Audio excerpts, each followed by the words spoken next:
Well, get ready. It all changes on Wednesday, and you'll be seeing purple for weeks. And today, these scriptures really set us up beautifully for Lent. And you may not know this, or you may know it. There are 3 cycles in the church year. Every year, we read 1 year the A cycle readings, and then the next year the B cycle, and the third year the C cycle, which is Luke. And that's the cycle we're in. Well, years ago, I wrote introductions. We don't hear it at this Mass today, but introductions and a pastor's notes for the bulletin. So I just go back and look them all up. However, this year, because I guess we're starting later this year with the beginning of Lent, we have this 8th Sunday in Ordinary Time, and I had I think 5 sets of C readings, and there's only one set in those 5, so over these 12, 13, 14 years, only one time this Sunday, the 8th Sunday, comes up in the cycle C. And why that's valuable to know, or important for me anyway, is that these readings, they're very filled with the wisdom literature, and not all technically wisdom, but it's filled with wisdom, and it sets us up beautifully for what Lent is about. Now, a lot of people think Lent is a time to suffer and to be miserable. It is not. It's a time to go through conversion, to find new life, to become more, to become richer in our faith. And so this set of readings, approaching it through wisdom, touches us with some good things to do. First of all, from this book of Sirach, it talks about, really mainly about speech. And it ends by saying this: the fruit of a tree shows the care it has had, so too does one's speech disclose the bent of one's mind. Praise no one before he speaks, for it is then that people are tested.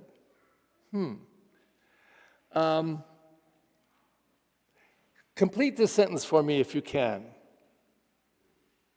Elon Musk is the richest man in the world. Bravo. Can you imagine what that means to say that? That one person is identified as the richest person in over 12 billion people. There's 8 billion, I'm sorry. There's 8 billion people on the planet, a little more than that. And we can identify a man who is the richest. Is the second richest in this church today, by any chance? Third? 150th? Okay. Wow. Now, that might be impressive to somebody to know the richest person. He's had 3 wives already because he must be a wonderful person to live with. I don't know, although he is so rich. But that isn't what wisdom literature says that counts. Who cares? We're never going to even approach that wealth. But this is what it says: praise no one before he speaks, or because he's the wealthiest person in the world. And I'm not knocking, I'm just saying as an example. For it is then that people are tested by what they speak. By what they speak.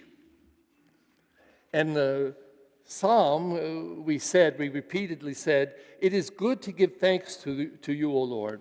Why? Because to use that speech to thank the Lord. Now, you know, if you decided today to bless 25 people in your life with some kind word or a little favor, or to give them something that's precious to you, and out of the 25, only one person said thank you, how would that make you feel? That 24 people didn't acknowledge your goodness, or didn't even see it worthwhile or necessary to say thank you. But if 25 people that you blessed said thank you to you, I think you would appreciate what it means to give thanks. But what about for the Lord? I'm not going to ask you to raise your hand, but how many people have already thanked the Lord today just that they got up? Because we didn't have to get up. Thank you. I'm glad. I did too. I always do. I thank God at the end of the day when I go to bed and say thank you for another full day. I didn't deserve it. I don't have a right to it, but I got it. And every day when I get up, I say, oh, I made another day, Lord. Thank you. Thank you. I think it's important, and that's what my friend, the mystic of 1260, when he was born, Meister Eckhart, said, if the only thing you ever say to God is thank you, that's enough. That's enough. To be thankful to the Lord. Well, the second reading comes at another way and focuses on the cross. That's where the victory of Christ took place. It says here, the mortal became immortal. And that is the incorruptible, the corruptible became incorruptible. And the way it happens on the cross is in the weakest moment that Jesus spent in his whole life. The weakest 3 hours, a little more than that. His passion, his being led to the cross, thorns being shoved in his head in the shape of a crown, and then bleeding to death when his nails in his hands and feet are draining him of his blood. And people are cursing him and spitting on him and laughing at him and crying out, crucify him. And of all the things he could have said, he said the most divine thing you could imagine. Father, forgive them all. They know not what they do. Now that to me is him giving us his divinity. Bestowing on us that the corruptible, that stuff that comes from sin, has become incorruptible. He's shown how to defeat it. And you might say, how is that a defeat? Well, we see it 3 days later in his resurrection. So this reading sets us up for what this whole season of Lent is about. So we get to the gospel, and here Jesus, the teacher, thank you teachers, just let you know, he did what he always did. He told a parable. He loved to tell parables, these stories that gave an example, a comparison, or made people think and open up in their mind what he was trying to talk about. And he said to them, can a blind person follow a blind person? And before they can answer, he answers and says, why? They'll both fall into a pit together.